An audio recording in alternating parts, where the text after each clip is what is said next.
بسم الله الرحمن الرحيم. بسم الله الرحمن الرحيم. الحمد لله رب العالمين والعاقبة للمتقين والصلاة والسلام على أشرف الخلق والمرسلين وعلى آله وأصحابه وأتباعه أجمعين. أما بعد. عزیز طلباء، کتاب الہدایہ جز 40 کا سبق نمبر 177 ہے، اور اس سبق میں انشاءاللہ دو اجناس سے بحث کریں گے۔ جنس نمبر 1 ادعاء الرداءة فی المقبوض، اور جنس نمبر 2 العود الى تصدیق الاقرار بعد الرد، اور کتاب کی عبارت ومن اقر انہ قبض سے لے کر اما المقر له یتفرد برد الاقرار فافترقا تک ہوگی۔ آتے ہیں سبق کے متعلق اصول کی طرف۔ تو اصل نمبر 1 الاقرار بالمطلق لا يكون اقرارا بالمقید، کہ مطلق پر اقرار کرنا یہ مقید پر اقرار کرنے کو شامل نہیں ہوگا۔ اصل نمبر 2 الاقرار یرتد بالرد فیما ينقض وینتقل، کہ ہر وہ چیز کہ جو ٹوٹتی ہے اور منتقل ہوتی ہے اس پر اقرار کیا جائے تو رد کرنے سے رد ہوتا ہے۔ نمبر 3 الرجوع عن الاقرار لا یصح، کہ اقرار سے رجوع کرنا یہ درست نہیں ہے۔ نمبر 4 احد المتعاقدین لا یستبد بالفسخ، کہ متعاقدین میں سے ایک مستقل بالفسخ نہیں ہوتا، دوسرے کی رضامندی ضروری ہوتی ہے۔ آتے ہیں سبق کے متعلقہ فصول کی طرف۔ تو جنس ادعاء الرداءة فی المقبوض بعد الاقرار، تو اس جنس کو 3 فصول میں تقسیم کیا ہے۔ فصل نمبر 1 اقر بالقبض ثم ادعى الضیافة، قبض کا اقرار کیا اور پھر کھوٹے پن کا دعویٰ کیا، تو یصدق لأنہ منکر عن قبض حقہ، صورت میں تصدیق کی جائے گی کیونکہ اپنے حق پر قبضہ کرنے سے منکر ہے۔ نمبر 2 اقر بالقبض ثم ادعى انہا ستوقۃ، قبض کا اقرار کیا اور پھر دعویٰ کیا کہ وہ دراہم ستوقہ ہے، تو لا يقبل قولہ لأنہ رجوع عن الاقرار، تو اس صورت میں قول قبول نہیں کیا جائے گا کیونکہ یہ اقرار سے رجوع ہے۔ نمبر 3 الاقرار بالاستیفاء، کہ اپنے حق کی وصولیابی کا اقرار کرنا اور اس کے بعد کھوٹے پن کا دعویٰ کرنا، تو اس صورت میں بھی اس کی تصدیق نہیں کی جائے گی۔ آتے ہیں کتاب کی عبارت کی طرف۔ قال ومن اقر انه قبض من فلان 10 دراهم ثم ادعى انها زيوف صدق، وفي بعض النسخ اقتضى اي مكان قوله قبض، وهو عبارة عن القبض ايضا، ووجهه ان الزيوف من جنس الدراهم الا انها معيبة، ولهذا لو تجوز بها في الصرف والسلم جاز الثمن، والقبض لا يختص بالجياد فيصدق لأنه انکر قبض حقه، اور جس شخص نے اقرار کیا کہ اس نے فلاں شخص سے 10 درہم اصول کیے پھر دعویٰ کیا کہ وہ کھوٹے ہیں تو اس کی تصدیق کی جائے گی۔ اور بعض نسخوں میں اقتضاء کا لفظ ہے، یعنی قبضہ کے بجائے، اور وہ بھی قبضہ سے عبارت ہے، اور اس کی وجہ یہ ہے کہ کھوٹے دراہم بھی دراہم کے جنس میں سے ہیں، مگر یہ کہ وہ معیوب ہے، اور یہی وجہ ہے کہ اگر وہ صرف اور سلم میں اس پر چشم پوشی کرے تو جائز ہے، اور قبضہ کرنا کھرے کے ساتھ خاص نہیں ہے، لہٰذا اس کی تصدیق کی جائے گی کیونکہ اس نے اپنے حق پر قبضہ کا انکار کیا ہے۔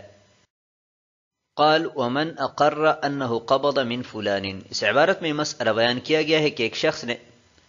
اس بات کا اقرار کیا کہ فلاں اپنے مقروض سے میں نے 10 درہم اصول کر لیے، پھر ساتھ یہ دعویٰ کیا کہ وہ کھوٹے ہیں تو اس کی تصدیق کی جائے گی، یہ نفس مسئلہ ہے۔ وفی بعض النسخ،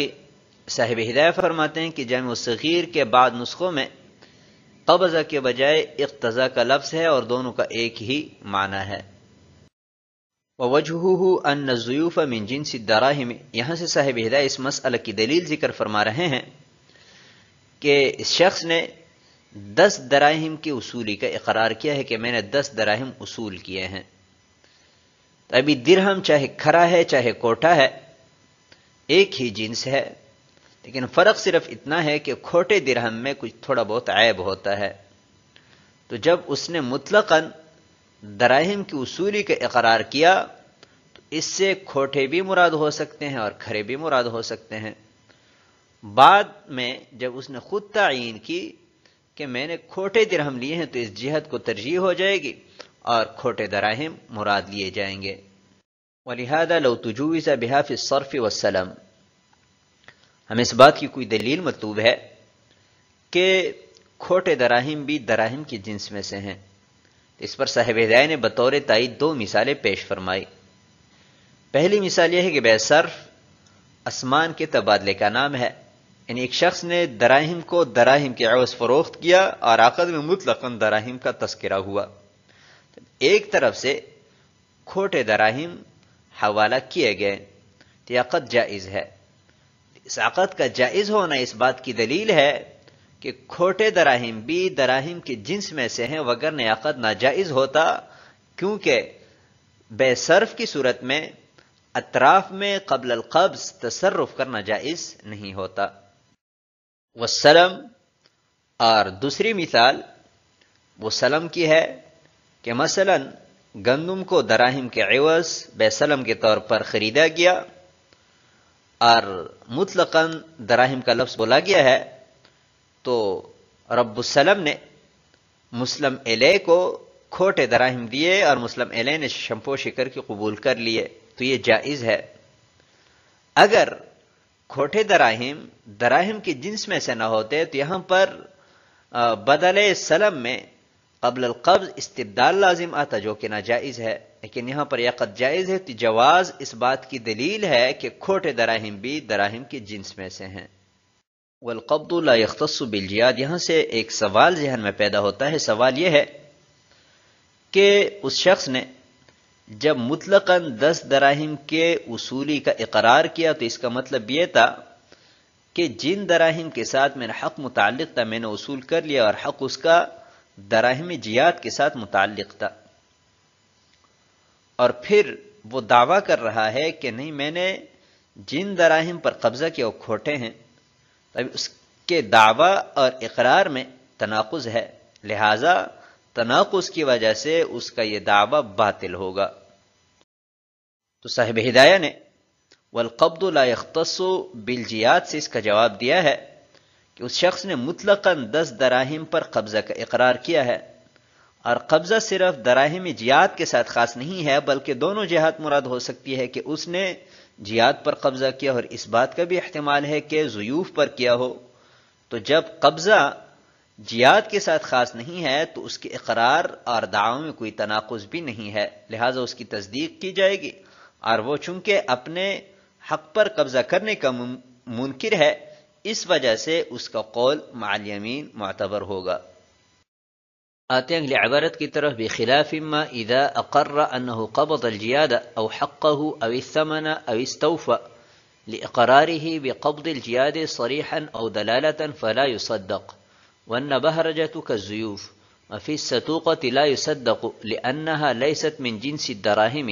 حتى لو تجوز بها فيما ذكرنا لا يجوز، والزيوف ما زيفه بيت المال، والنبهرجة ما يرده التجار، والستوقة ما يغلب عليه الغش، برخلاف اس کے کہ جب اس نے کھرے دراہم یا اپنے حق یا ثمن پر قبضہ کرنے کا اقرار کیا، یا اس نے پورا حق اصول کرنے کا اقرار کیا، کیونکہ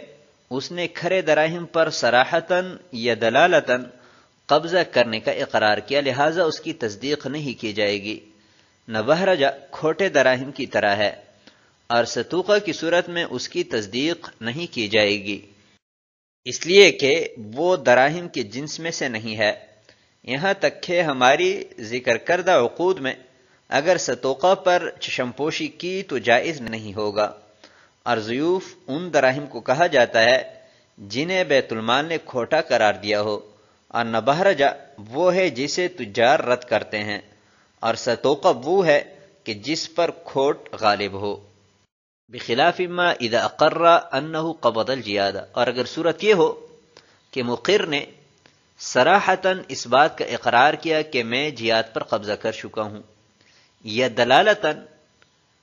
جیاد پر قبضہ کرنے کا اقرار کیا، مثلا یہ کہا کہ میں اپنا حق اصول کر چکا ہوں، یا ثمن یا اپنا حق پورا اصول کر چکا ہوں، تو اس صورت میں اگر وہ دراہم کے کھوٹے پن کا بعد میں دعویٰ کرتا ہے تو اس کا یہ دعویٰ باطل ہوگا، کیونکہ اس کے اقرار اور دعویٰ میں تناقض ہے، تو جب دعوی میں تناقض آ جائے تو اس دعوے کو نہیں سنا جاتا۔ وَالنَّبَهْرَجَةُ كَالزُّيُوفِ، یعنی جو حکم زیوف کا ہے وہی نبہرجہ کا ہے۔ مثلا ایک شخص نے کہا کہ میں 10 دراہم وصول کر چکا ہوں،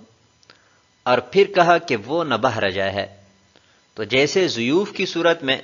اس کے دعوے کی تصدیق کی جاتی ہے، ایسی ہی نبہرجہ کا جب دعویٰ کرتا ہے تو اس صورت میں بھی اس کی تصدیق کی جائے گی۔ وفی السطوقۃ لا یصدق، یعنی اقرار کیا 10 دراہم کے قبضہ کرنے کا اور پھر دعویٰ کیا کہ وہ تو ستوقہ ہے، تو اب اس صورت میں اس کی تصدیق نہیں کی جائے گی، کیونکہ ستوقہ یہ دراہم کے جنس میں سے نہیں ہے، تو اس کے اقرار اور دعویٰ میں تناقض آیا، اور دعویٰ میں جب تناقض آ جاتا ہے تو دعویٰ غیر مسموع ہوتا ہے۔ حتی لو تجوز بها فيما ذکرنا لا يجوز،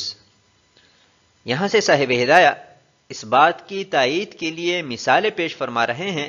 کہ ستوقہ یہ دراہم کے جنس میں سے نہیں ہے۔ فرما رہے ہیں کہ جو عقود ہم پہلے ذکر کر چکے ہیں، صرف اور سلم میں اگر متعاقدین میں سے ایک ستوقہ پر چشم پوشی کر کے قبول کریں تو یہ جائز نہیں ہے، کیونکہ یہ صرف اور سلم میں قبل القبض استبدال ہے، اور بے صرف اور سلم میں قبل القبض استبدال جائز نہیں ہوتا، تو یہ عدم جواز اس بات کی دلیل ہے کہ ستوقہ دراہم کے جنس میں سے نہیں ہے۔ والزیوف ما زیفہ بیت المال، زیوف زیف کی جمع ہے وہ دراہم کے جسے بیت المال مسترد کریں اور بازار میں وہ چلتے ہیں۔ والنبہرجہ، یہ وہ دراہم ہے کہ جنہیں تجار رد کریں، اور ستوقہ یہ وہ دراہم ہے کہ جن میں چاندی کم ہو اور غش کھوٹ غالب ہو۔ آتے ہیں اگلی عبارت کی طرف۔ قال ومن قال لآخر لك علي 1000 درهم فقال المقر له ليس لي عليك شيء ثم قال في مكانه بل لي عليك 1000 درهم فليس عليه شيء لأن إقراره هو الأول وقد ارتد برد المقر له والثاني دعوا فلا بد من الحجة أو تصديق خصمه، بخلاف ما إذا قال لغيره اشتريت وأنكر الآخر له أن يصدقه، لأن أحد العاقدين لا يتفرد بالفسخ كما لا يتفرد بالعقد، والمعنى أنه حقهما فبقي العقد فعمل التصديق، أما المقر له يتفرد برد الإقرار فافترقا۔ اور اگر کسی نے دوسرے سے کہا کہ آپ کے لیے میرا ذمہ 1000 درہم ہے، پھر مکلہو نے کہا کہ نہیں،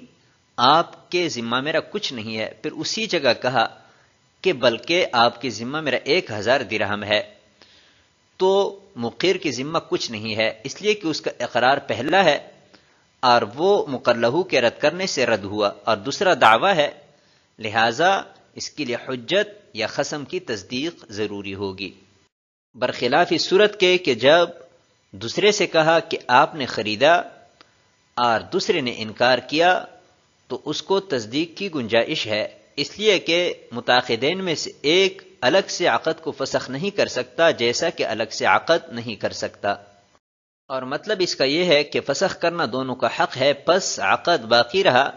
اور تصدیق نے اپنا عمل ظاہر کیا۔ جہاں تک مقرلہو کی بات ہے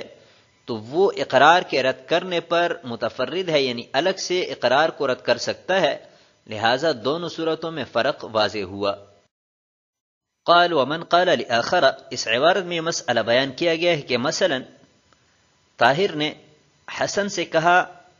کہ آپ کا میرے ذمے 1000 درہم ہے، حسن نے کہا نہیں یار، ویسے آپ کو وہم ہے، آپ کے ذمے میرا کچھ بھی نہیں ہے، پھر کچھ تھوڑی دیر بعد کہنے لگا کہ ہاں آپ کے ذمہ میرا 1000 ہے، تو ابھی حسن کی اس قول کا کوئی اعتبار نہیں ہوگا اور طاہر صاحب کے ذمے کچھ بھی نہیں ہوگا، کیونکہ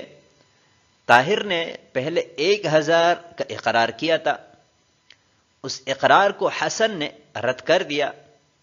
مقرلہو اگر اقرار کو رد کریں تو وہ مستبد بالرد ہے، الگ سے اس کو رد کر سکتا ہے، تو جب اس نے انکار کیا تو اقرار رد ہوا، اور پھر حسن نے جو یہ کہا کہ ہاں آپ کی ذمہ میرا 1000 ہے، تو یہ دعویٰ ہے، اس دعوے کے اس بات کے لیے یا تو طاہر صاحب اس کو تسلیم کریں یا حسن پر بینہ پیش کرنا لازم ہوگا. بخلاف ما اذا قال لغیرہ اشتریت، یہاں پر تو ہے اور حالانکہ یہ مخاطب کا صیغہ اشتریتا ہے. یعنی اگر صورت یہ ہو کہ طاہر نے حسن سے یہ کہا کہ موبائل میں نے آپ کو فروخت کیا ہے، حسن نے کہا کہ نہیں میں نے کوئی نہیں خریدا، اس انکار کے بعد بھی حسن کو یہ حق حاصل ہے کہ وہ اس شراء کی تصدیق کریں. لأن احد العاقدین لا يتفرد بالفسخ، یہاں سے صاحب ہدایہ اقرار اور شراء دونوں میں وجہ فرق بیان کر رہے ہیں کہ بے میں ایک عاقد وہ مستبد بالفسخ نہیں ہوتا. لہٰذا جب حسن نے انکار کیا تو اس کے انکار کی وجہ سے عقد فسخ نہیں ہوا بلکہ برقرار ہے، تو عقد کے برقرار ہونے کی وجہ سے اگر تصدیق کرے گا تو اس کی تصدیق کا اعتبار ہوگا اور شراء معتبر سمجھی جائے گی. والمعنى انه حقهما، اور اس کا مطلب یہ ہے کہ فسخ کرنا دونوں کا حق ہے. تو جب ایک نے انکار کیا تو اس کے انکار کی وجہ سے عقد فسخ نہیں ہوا، لہذا تصدیق کے لیے محل باقی ہے جو کہ عقد ہے، تو اس تصدیق کا اعتبار ہوگا اور اس تصدیق کا اثر ظاہر ہوگا. اما المقر له، جہاں تک مقر له کی بات ہے تو چونکہ مستبد بالرد ہے، مستقل طور پر خود دوسرے کی رضامندی کے بغیر اقرار کو رد کر سکتا ہے، اس وجہ سے جب مقر له نے انکار کیا تو اقرار رد ہوا اور تصدیق کے لیے کوئی محل باقی نہیں رہا، اس لیے تصدیق کا اعتبار نہیں کیا جائے گا. تو آج کے سبق کو ہم اسی پر ختم کرتے ہیں. والسلام علیکم ورحمۃ اللہ وبرکاتہ.